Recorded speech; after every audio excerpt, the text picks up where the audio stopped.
Kenapa? Taruh di situ.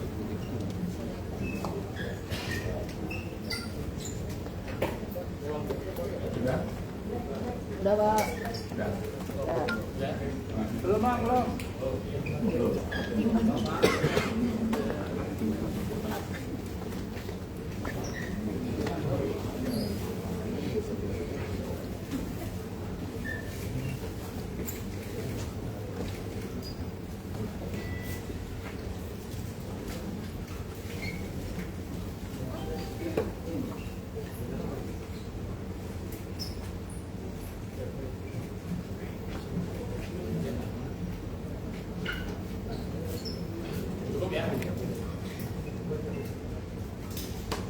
Bikin duduk soalnya.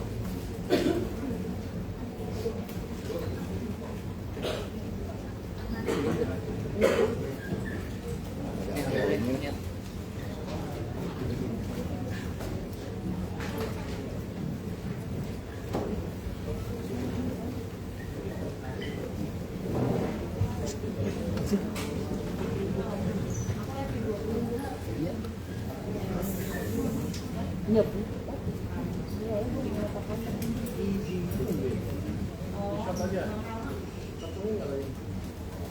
Bisa kita mulai? Silakan. Bismillahirrahmanirrahim. Assalamualaikum warahmatullahi wabarakatuh. Salam sejahtera buat kita semua. Shalom. Om Swastiastu. Salam kebajikan dan budaya. Yang kami hormati Bapak Dirreskrim Polda Metro Jaya beserta tim, rekan-rekan Kasubdit Jatantras dan Kasubdit Resmob, kemudian rekan-rekan penyidik, kemudian yang kami hormati Bapak dan Pomdam Jaya hadir juga pada siang hari ini rekan-rekan, kemudian yang kami hormati rekan-rekan kami dari Bidhumas Polda Metro Jaya, Pak Kasubdit Penmas, dan yang kami hormati dan kami banggakan rekan-rekan kami jurnalis dan media yang sudah berkenan hadir siang hari ini. Rekan-rekan, saat ini akan kita sama-sama atau kami melaksanakan konferensi pers penjelasan berkaitan dengan pengungkapan kasus penculikan dan atau perampasan kemerdekaan terhadap seseorang yang mengakibatkan korban meninggal dunia yang terjadi beberapa waktu yang lalu, yang dalam waktu yang sangat singkat berkat kesigapan tim gabungan yang telah dibentuk oleh Bapak Dirreskrim. Jadi tim gabungan ini melibatkan 2 subdit. Yang pertama Subdit Jatantras dan kedua Subdit Resmob di Treskrim Polda Metro Jaya. Dalam waktu 1x24 jam berhasil awalnya mengungkap klaster penculikan. Nanti akan dijelaskan oleh Pak Dir. Ada beberapa peran. Kemudian setelah kasus ini dikembangkan, penyidik langsung melakukan komunikasi, koordinasi, kolaborasi, melakukan kerjasama, dan langsung direspon cepat oleh rekan-rekan kami dari jajaran Pomdam Jaya. Ini merupakan wujud komitmen Polda Metro Jaya dan Kodam Jaya senantiasa bekerja sama dalam berbagai aspek dalam menjaga Jakarta. Ya, kolaborasi dan kerjasama ini terjalin sangat baik sehingga akhirnya peristiwa penculikan, peristiwa perampasan kemerdekaan terhadap seseorang ini dapat terungkap dengan baik. Yang pertama tentunya kami persilakan kepada Bapak Dirreskrim untuk menyampaikan kronologis dan proses pengungkapannya. Setelah itu nanti kami berikan kesempatan juga kepada Bapak dan Pomdam Jaya untuk menyampaikan proses kerjasama dan hasil atau langkah-langkah yang telah dilakukan. Kami persilakan Pak Dir. Yes.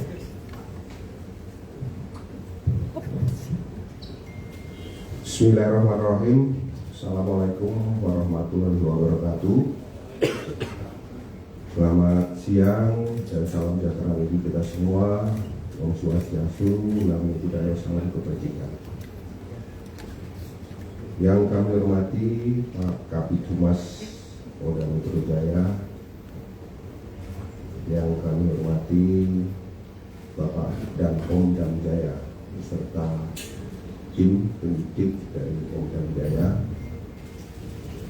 yang saya hormati Kasubdit Mas, Kasubdit Jatangras, Kasubdit Resmob serta tim penyidik di Treskrimum Polda Metro Jaya, serta rekan-rekan media yang saya banggakan. Pada kesempatan yang baik ini, izinkanlah kami dari Direktorat Reserse Kriminal Umum Polda Metro Jaya akan merilis tentang pengungkapan kasus penculikan dan atau perampasan kemerdekaan seseorang yang mengakibatkan korban meninggal dunia sebagaimana dimaksud dalam pasal 328 dan atau 333 KUHP. Perlu kami sampaikan bahwa kasus ini berawal dari terjadinya kasus penculikan ataupun perampasan kemerdekaan terhadap seseorang yang mengakibatkan meninggal dunia, di mana kejadian tersebut berawal dari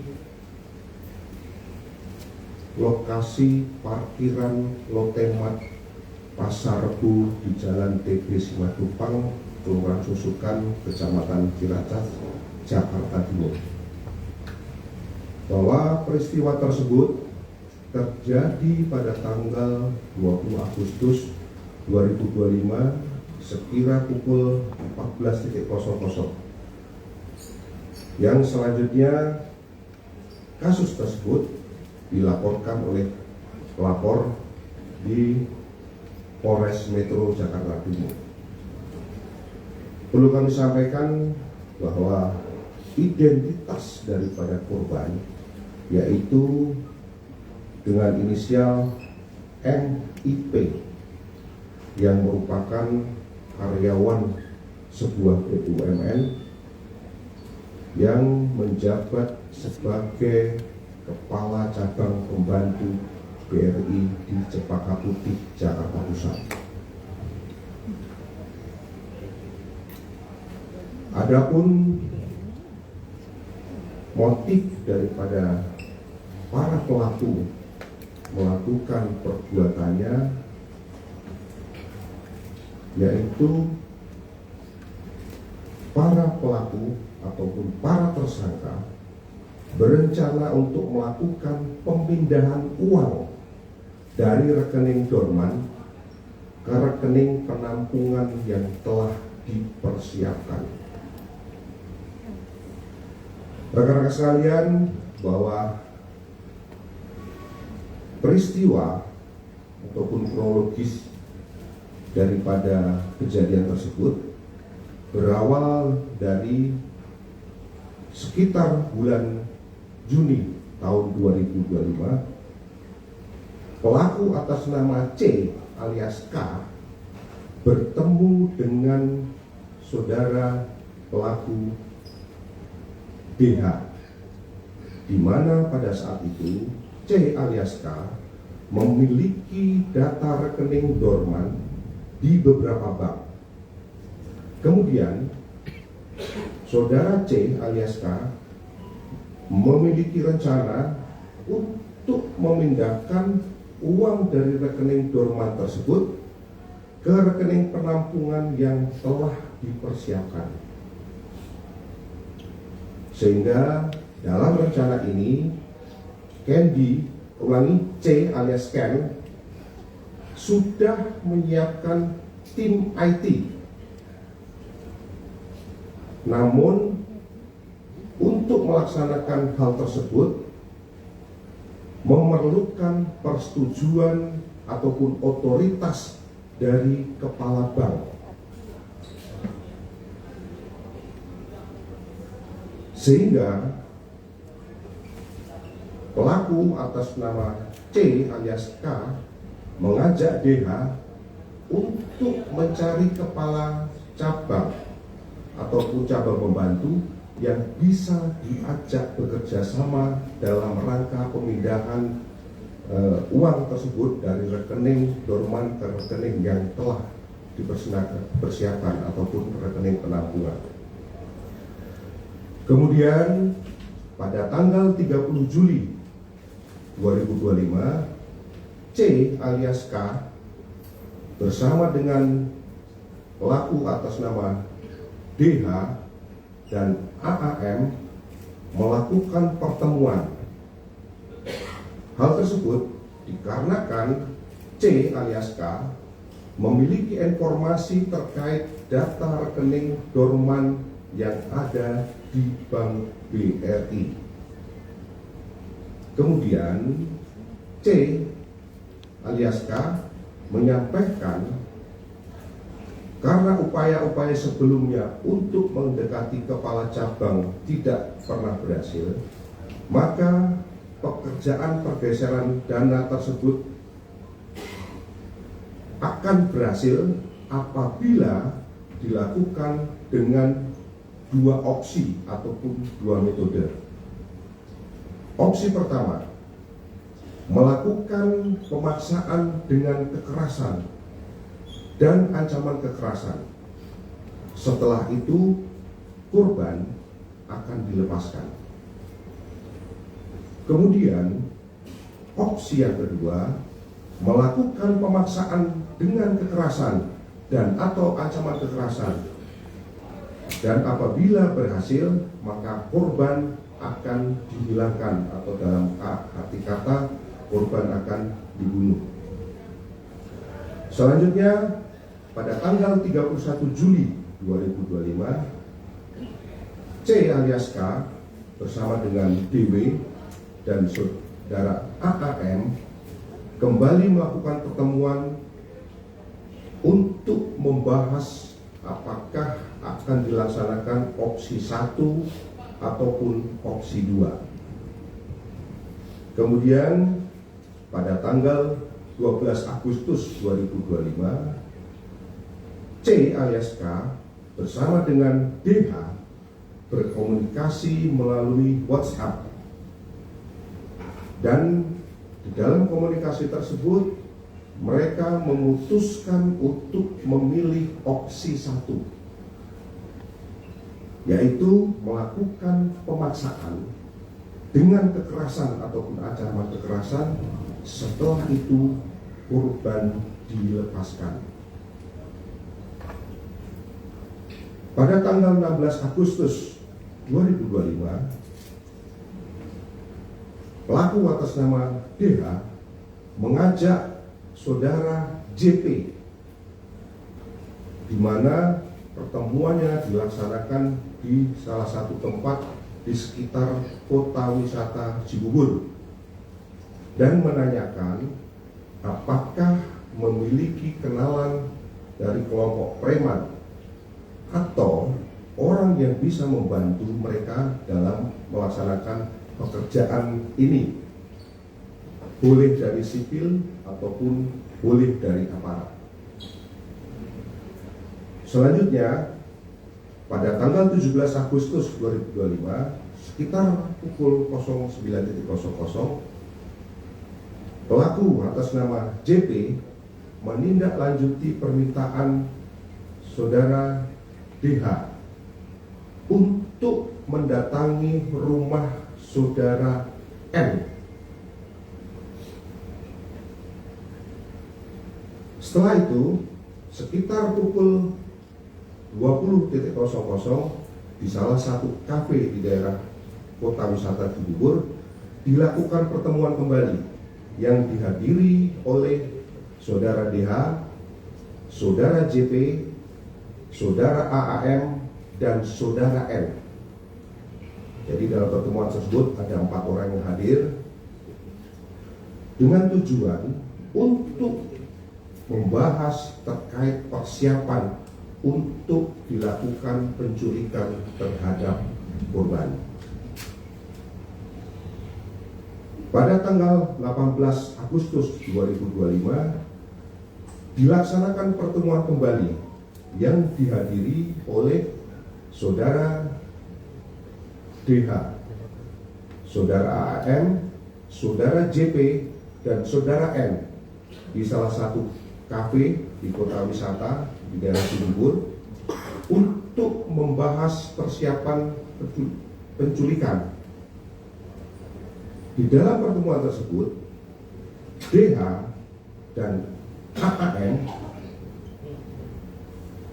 bertugas untuk menyiapkan tim yang akan mencari alamat korban serta mengikuti korban, di mana dalam tim tersebut terdiri dari 5 orang. Ulangi, terdiri dari 3 orang. Yang pertama adalah Saudara R, Saudara E, dan Saudara B. Kemudian JP, Saudara JP menyiapkan tim untuk membantu membuntuti korban, yaitu dengan inisial Saudara AW, serta menyiapkan tim yang akan melakukan penculikan terhadap korban. Setelah itu, Saudara N menghubungi Saudara FH yang bertugas ataupun yang disiapkan untuk tim yang akan melakukan penculikan terhadap korban. Kemudian pada tanggal 19 Agustus 2025 sekitar pukul 10.00 Saudara F menghubungi Saudara E dan mereka sepakat bertemu di seputar daerah di Cijantung. Tidak lama setelah itu, Saudara E datang bersama Saudara B, Saudara R, dan Saudara A. Kemudian Saudara F menunjukkan foto kepada tim Saudara E, lalu memberitahukan untuk menjemput paksa orang tersebut dan mengantarkannya kepada tim yang dipersiapkan oleh Saudara JP. Selain itu, tim yang memiliki tugas untuk membuntuti dan tim yang bertugas untuk melakukan penculikan terhadap korban, Saudara D dan Saudara AAM dan Saudara JP memiliki safe house, yang mana lokasi safe house tersebut diharapkan untuk bisa memaksa korban untuk melakukan kegiatan pemindahan dana.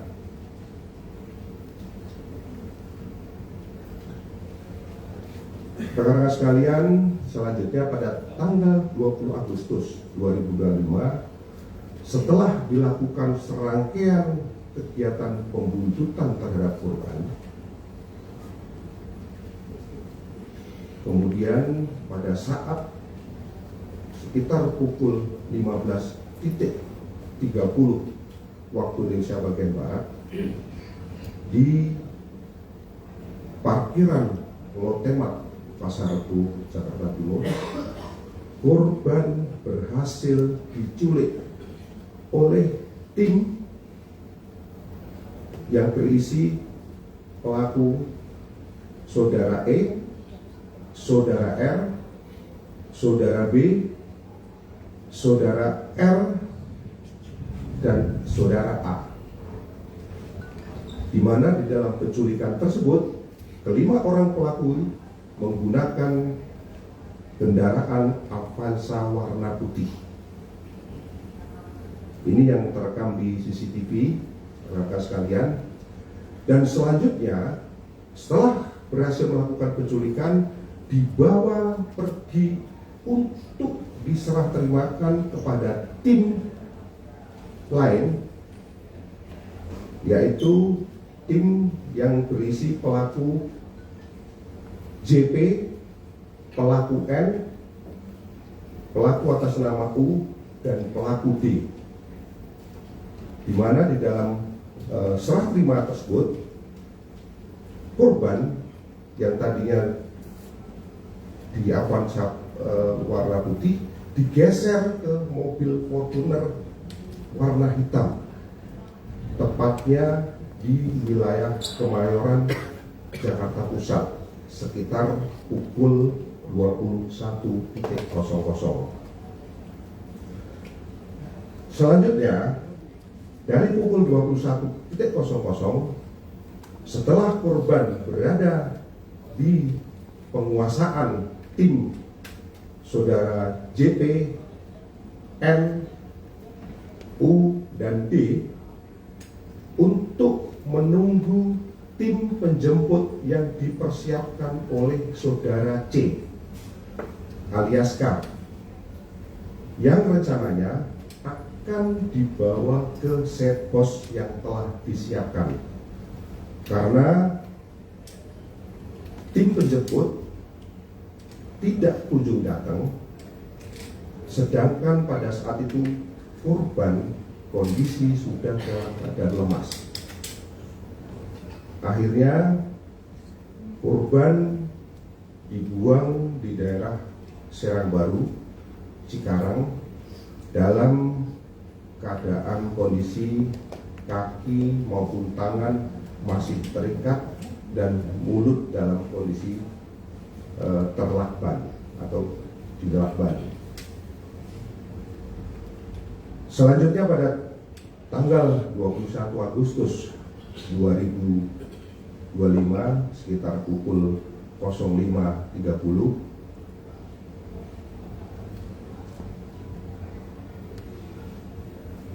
Polsek dari Cikarang mendapatkan laporan tentang penemuan mayat dari warga masyarakat sekitar, dan selanjutnya dilakukan penanganan dan olah TKP. Kemudian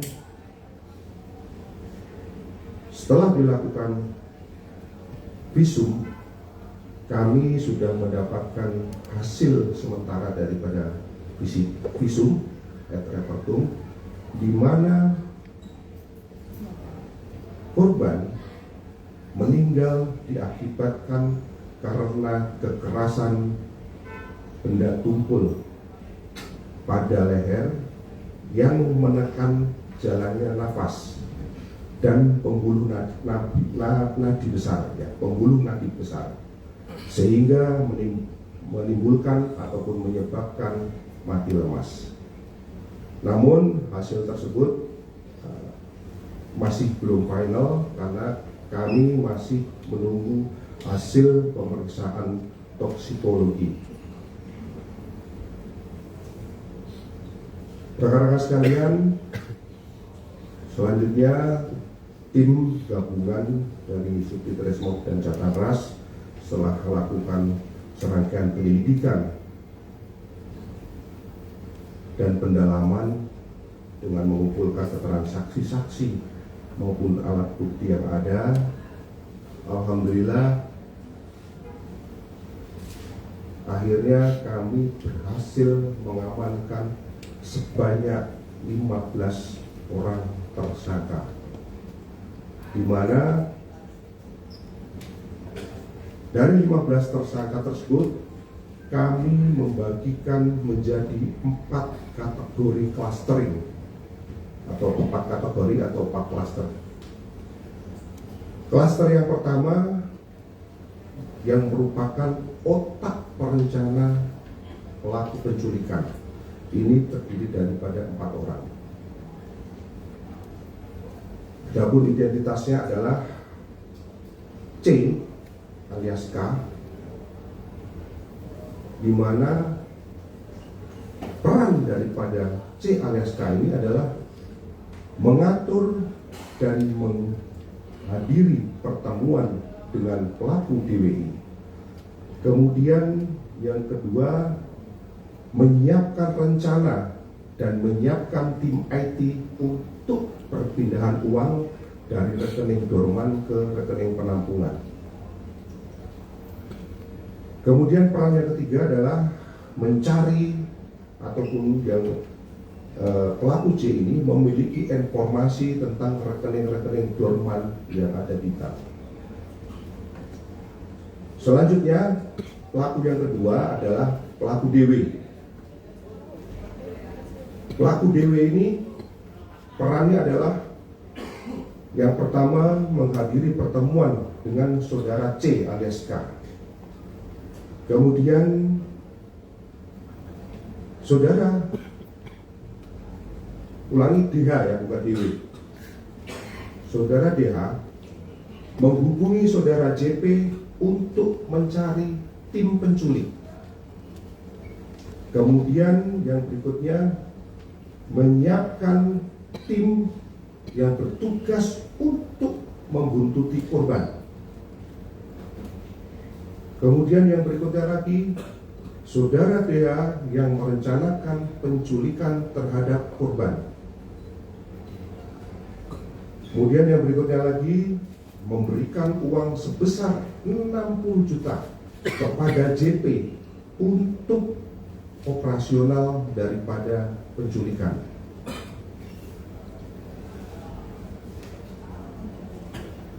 Selanjutnya, pelaku yang ketiga adalah pelaku atas nama AAM. Ini berperan untuk menghadiri pertemuan bersama saudara C alias K dan saudara DWI. Ulangi, saudara DH. Kemudian AAM juga merencanakan penculikan terhadap korban dan menyiapkan tim yang bertugas untuk membuntuti korban. Selanjutnya, pelaku yang keempat adalah saudara JP bertugas mempersiapkan tim eksekutor bersama dengan saudara N. Kemudian saudara JP ini juga ikut membuang korban di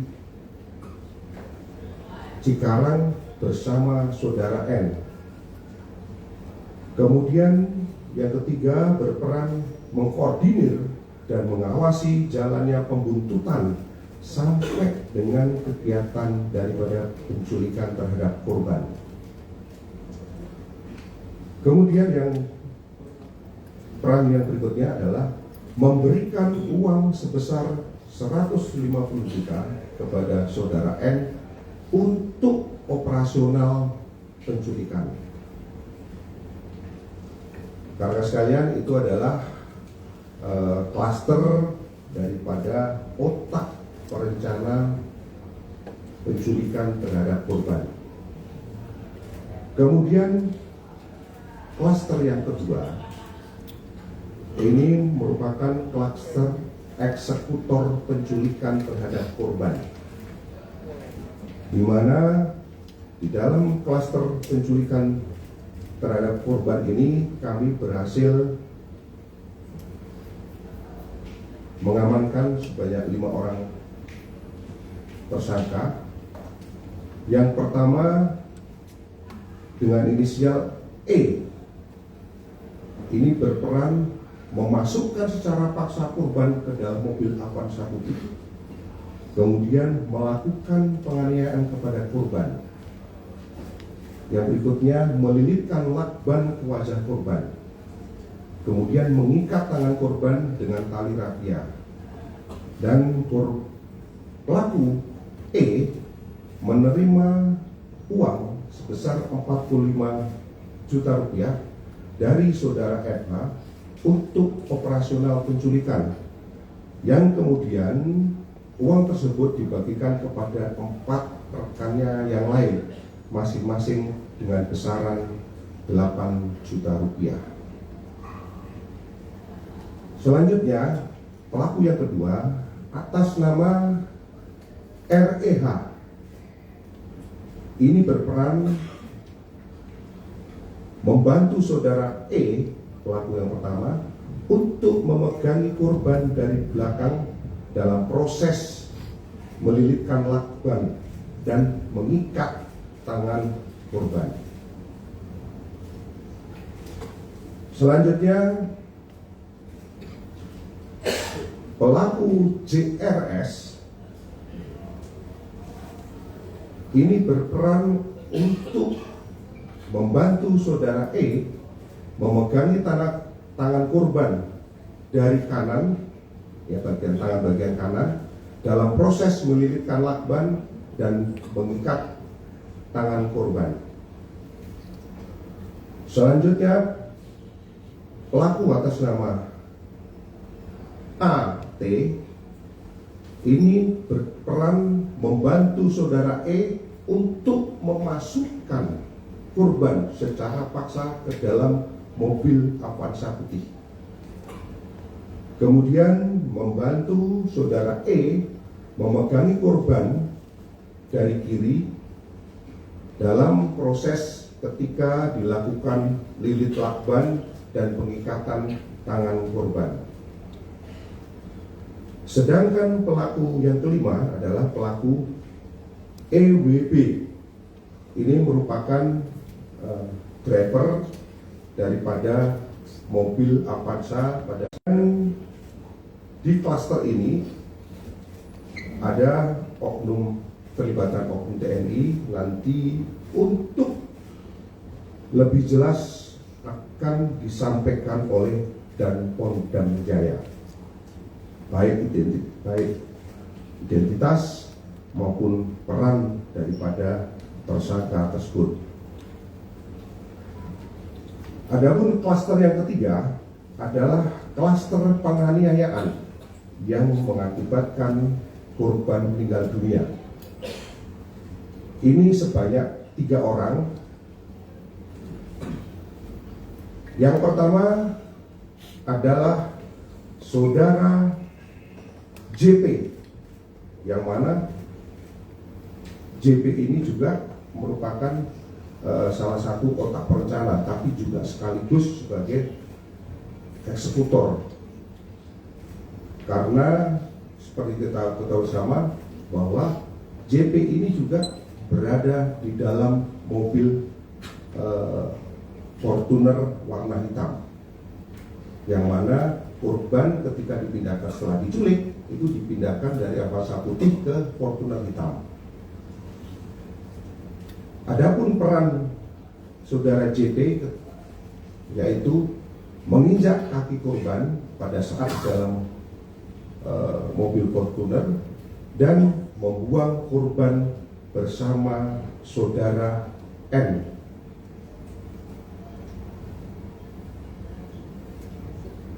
Tersangka yang kedua adalah saudara MU. Ini merupakan sopir ataupun driver yang mengendarai mobil Fortuner yang digunakan untuk membawa korban dari Kemayoran sampai dengan lokasi pembuangan di daerah Bekasi. Kemudian yang ketiga adalah saudara DSD.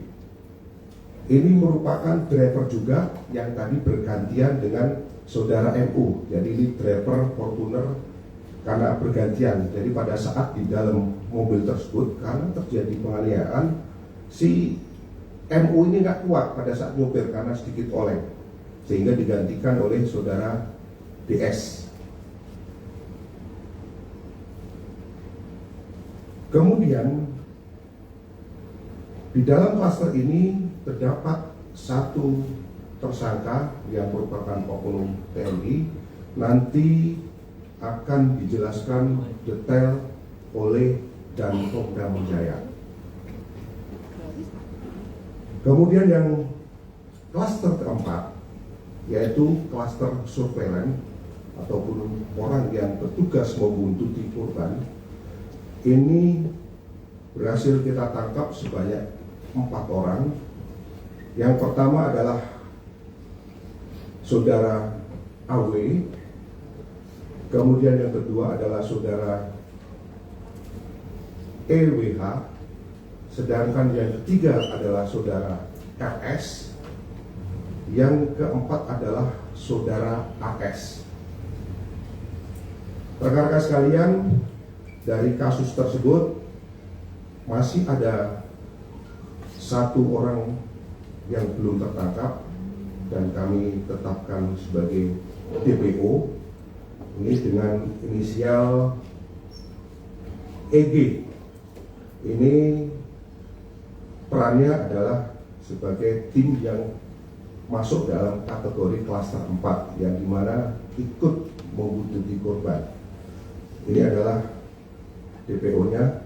Mungkin nanti silakan nanti bisa di zoom. Tersangka atas nama EG.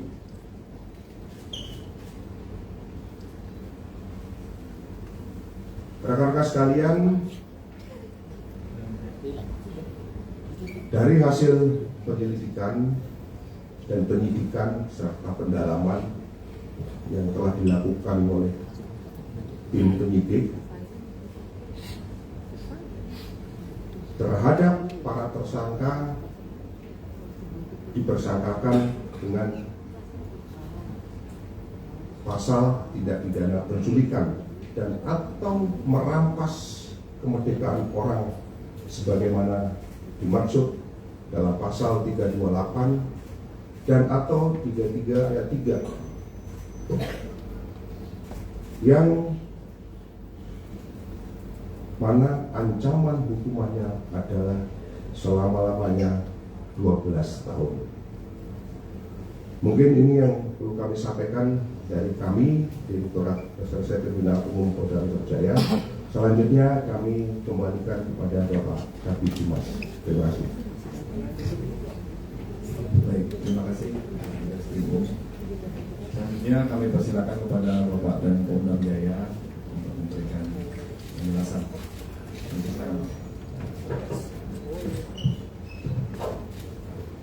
Assalamualaikum warahmatullahi wabarakatuh. Yang terhormat Pak Dimas, Direktur Umum serta rekan-rekan media sekalian. Pertama, kami sampaikan bahwa pimpinan TNI Angkatan Darat memberikan atensi terhadap terjadinya perkara ini dan berkomitmen untuk menyelesaikan perkara ini dengan tegas dan sesuai dengan aturan hukum yang berlaku. Selanjutnya, yang kedua, kami izin menyampaikan kaitannya dengan kronologis kejadian sekaligus peran dari oknum TNI Angkatan Darat yang terlibat dalam perkara ini. Kami mulai pada hari Minggu pada tanggal 17 Agustus 2025, Saudara JP mendatangi rumah Saudara N yang tadi sudah dijelaskan oleh Bapak Direskrimum, dan Saudara N ini merupakan oknum TNI Angkatan Darat dengan pangkat Sersang Kepala. Selanjutnya pada pertemuan tersebut, Saudara JP menawarkan pekerjaan kepada Serka N untuk menjemput seseorang untuk dihadapkan kepada bosnya, yang diketahui bahwa bosnya tersebut atas nama saudara DH. Selanjutnya, pada tanggal 18 Agustus 2025, serta N menelpon kepada Kopda F, ini juga merupakan oknum Angkatan Darat, untuk meminta Kopda F membantu melaksanakan kegiatan penjemputan terhadap seseorang yang diminta oleh saudara DH tadi. Pada saat itu, Serka N meminta Kopda F untuk datang dan bertemu di sebuah kafe di wilayah Jakarta Timur, dan pada saat itu saudara JP sudah berada di kafe. Jadi mereka sudah ada bertiga berdasarkan hasil pemeriksaan saksi. Kemudian pada saat mereka sudah berkumpul, kemudian saudara JP menjelaskan kepada Kopda F tentang pekerjaan yang akan dilakukan, dan pekerjaan tersebut ada imbalannya. Selanjutnya, pada tanggal 19 Agustus sekira pukul 9.30 WIB, Serka N kembali menghubungi Kopda F dan menanyakan kembali apakah Kopda F bersedia atau tidak menerima tawaran yang sudah ditawarkan kemarin. Selanjutnya, Kopda F bersedia menerima tawaran tersebut dan bertugas untuk mengumpulkan tim yang akan digunakan untuk menjemput korban. Pada saat pertemuan tersebut, Kopda F meminta uang operasional sejumlah 5 juta rupiah, dan pada saat itu disanggupi oleh Serka N, dan uang tersebut dari pemberian saudara JP. Selanjutnya, pada hari Rabu tanggal 20 Agustus, Serka N bertemu dengan saudara JP di salah satu bank swasta di wilayah Jakarta Timur. Saat itu, saudara JP menyerahkan sejumlah uang tunai sebanyak 95 juta rupiah yang akan digunakan untuk kegiatan tersebut. Selanjutnya, setelah diterima oleh Serka N, uang tersebut dibawa dan diberikan kepada Kopda F di sebuah kafe di wilayah Rawamangun.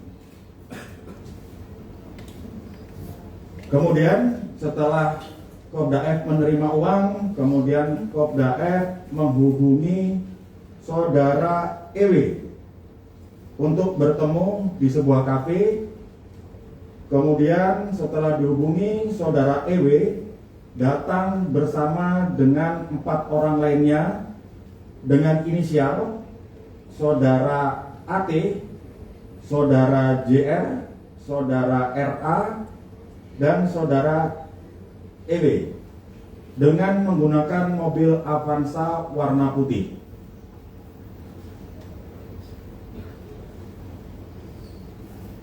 Sekira pukul 13.45,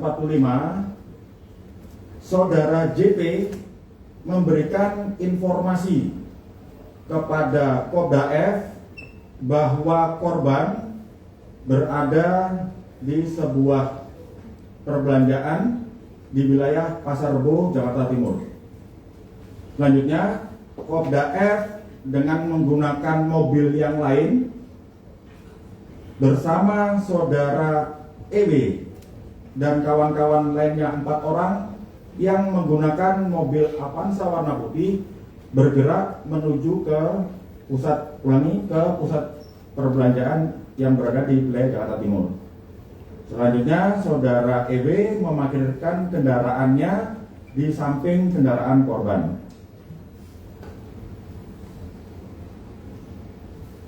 Sekira pukul 16.30 saat korban datang, kemudian saudara EW dan saudara A langsung menemui korban dan memasukkan ke dalam mobil Avanza warna putih. Pada saat kejadian tersebut, Kopda F berada di lokasi parkir, namun tidak dalam satu kendaraan yang sama.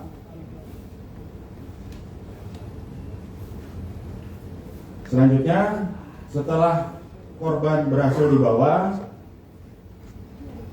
dalam perjalanan beberapa kali Kopda F menelpon saudara JP dan menanyakan mana tim yang akan menjemput.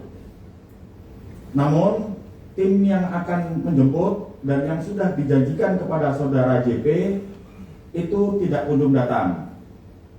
Sehingga pada saat itu Kopda F sempat mengancam kepada saudara JP, apabila tidak ada tim yang menjemput, maka korban akan diturunkan.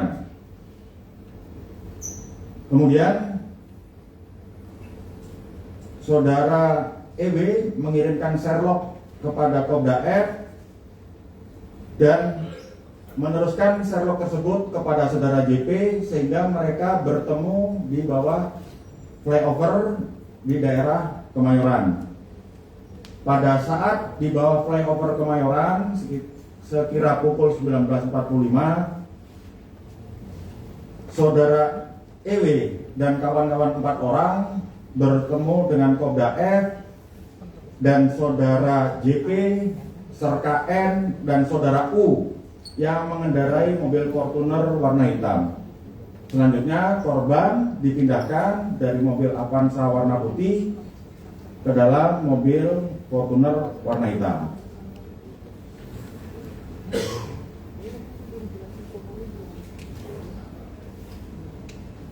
Saat berada di dalam mobil Fortuner warna hitam, di dalam mobil tersebut terdapat serka N, kemudian saudara JP dan saudara U. Pada saat di perjalanan, korban yang sudah dalam kondisi terlakban melakukan pemberontakan dan berupaya untuk melakukan perlawanan. Dan pada saat itu serka N ikut memegangi korban, menahan dada korban agar korban tidak berontak. Selanjutnya, saudara JP itu mengangkat di bagian kaki dan korban dibuang sekitar 2 meter dari mobil yang mereka kendarai, dan setelah korban diletakkan di tempat tersebut, selanjutnya serka N, saudara JP dan saudara D pergi meninggalkan lokasi tersebut. Rekan-rekan media sekalian, sampai dengan saat ini kami dari penyidik Pom Dam Jaya telah memeriksa saksi sebanyak 17 orang dan sudah menetapkan 2 orang tersangka dan melakukan penahanan terhadap 2 orang tersangka tersebut atas nama Sersan Kepala N dan Kopral 2F. Selain hal tersebut, kami juga sudah melakukan penyitaan uang sejumlah 40 juta rupiah dari Kopda F, dan uang tersebut diduga dari hasil tindak pidana yang dilakukan. Demikian rekan-rekan media sekalian hal yang dapat kami sampaikan. Selanjutnya kami kembalikan kepada Kapit Humas. Terima kasih. Baik, terima kasih Bapak dan Pom Dam Jaya atas penjelasannya. Kemudian kami persilakan rekan-rekan kami dari media yang ingin melakukan pendalaman, mohon bantuan Untuk sound systemnya kami persilakan dari sebelah kanan kami dulu ya. Oke, silakan. Mas, ya. Ya, perkenalkan saya Ansari dari Bisnis Indonesia. Mau tanya tadi terkait dengan rekening dorman itu, si pelaku toko ini tahu dari mana ya data-datanya, jumlah rekening dorman itu berapa, sama itu punya siapa aja. Terakhir, apakah benar di antara 15 pelaku ini ada karyawan Bank BUMN yang sudah menjadi tersangka? Terima kasih.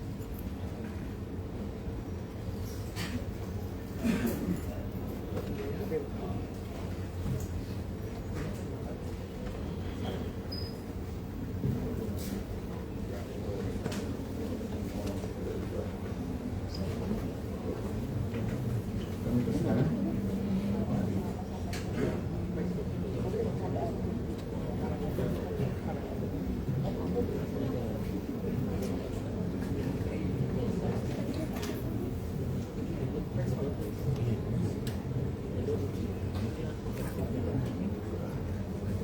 Baik, terkait dengan rekening dorman, ini hasil pemeriksaan saudara C alias K itu mendapatkan informasi dari temannya dengan inisial S. Namun ini masih kita dalami dan kita lakukan pengejaran karena masih identitasnya ini masih belum jelas yang disampaikan. Kemudian berapa jumlahnya sampai sekarang juga belum kita ketahui karena saudara C alias K ini masih tertutup, jadi hasil pemeriksaan belum mau membuka. Kemudian apakah ada karyawan BUMN yang terlibat? Ini dalam hal ini sampai sejauh ini belum ada keterlibatan, tapi mungkin kita akan melakukan cek ulang kembali nanti. Ya, artinya kita akan sesuai dengan komitmen bahwa siapapun yang terlibat akan kita proses sesuai dengan aturan yang berlaku. Mungkin tambahan Pak, untuk SI itu siapa ya Pak? Dia maksudnya dari mana? Mohon maaf Pak, nanti kalau kita sampaikan nanti lebih lagi. Tolong Mas ya. Oke.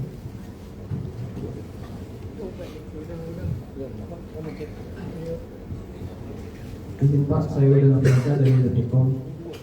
Ada dua pertanyaan Pak. Yang pertama, penegasan aja itu kan dari hasil visum ada beberapa luka di tubuh korban ya Pak ya. Ini tindak kekerasan yang dilakukan para tersangka itu apa aja? Terus dilakukannya itu apakah di saat di mobil apa saja juga dilakukan, apa pas Fortuner aja gitu loh. Terus yang kedua buat Pak Danpo, untuk sanksi kedua tersangka ini apakah sudah ada, apakah ada pemecatan dan lain sebagainya Pak? Terima kasih. Sama penegasan Pak, berarti buronnya itu dua ya, selain tersangka yang tadi udah ditampilkan DPO itu, berarti ada sosok yang tadi sebagai informasi yang S ya, yang rekening dorman itu, yang DPO-nya. SK masih kita cek dulu. Oh.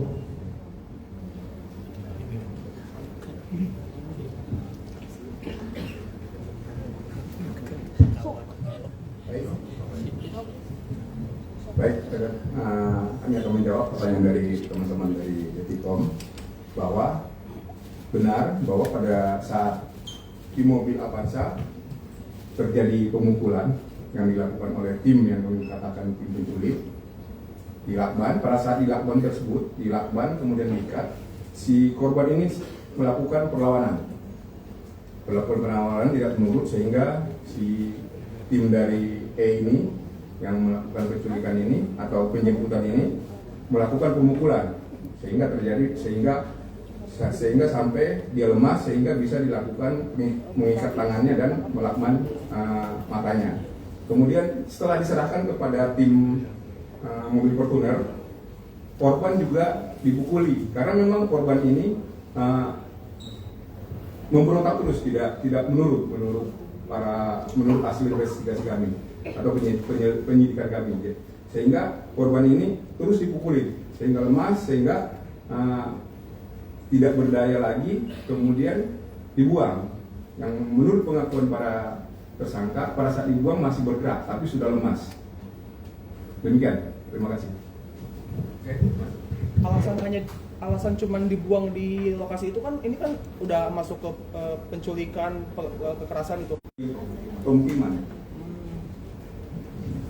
Oke. Ya, silakan Pak. Ini dulu. Oh, dan Komnas dulu ya. Terima kasih Mas.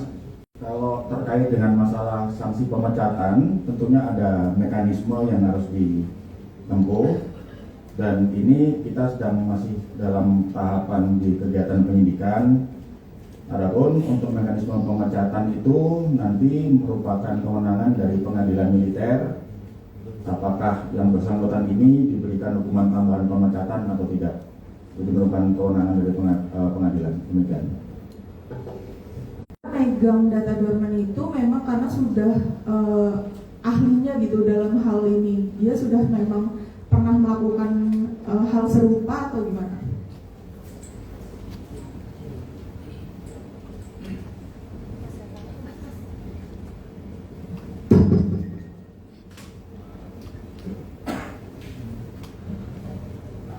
Baik, terima kasih. Kenapa Kacap ini dipilih? Karena berdasarkan keterangan dari saudara DH, ini merupakan salah satu orang yang mencari, dan dia juga minta kepada temannya, kira-kira apakah ada kenalan Kacap bank, dan temannya itu hanya memberikan kartu nama gitu saja, sehingga dari situ dilakukan pembuntutan. Yang pertama. Kemudian yang kedua, kenapa si tersangka ini tahu ada rekening dorman? Kami nanti akan bisa menjawab apabila yang satunya lagi mungkin sudah bisa kita ambil keterangannya, atau mungkin sudah tangkap, dan apakah sudah berapa kali saat ini yang bersangkutan masih baru mengaku melakukan kali ini. Jadi sekali lagi mohon waktunya rekan-rekan sekalian, kami juga masih melakukan proses pendalaman untuk menggali informasi terkait kenapa bisa mengetahui adanya rekening dorman itu, karena salah satu yang menurut keterangan daripada tersangka ini masih belum kita dapatkan informasinya.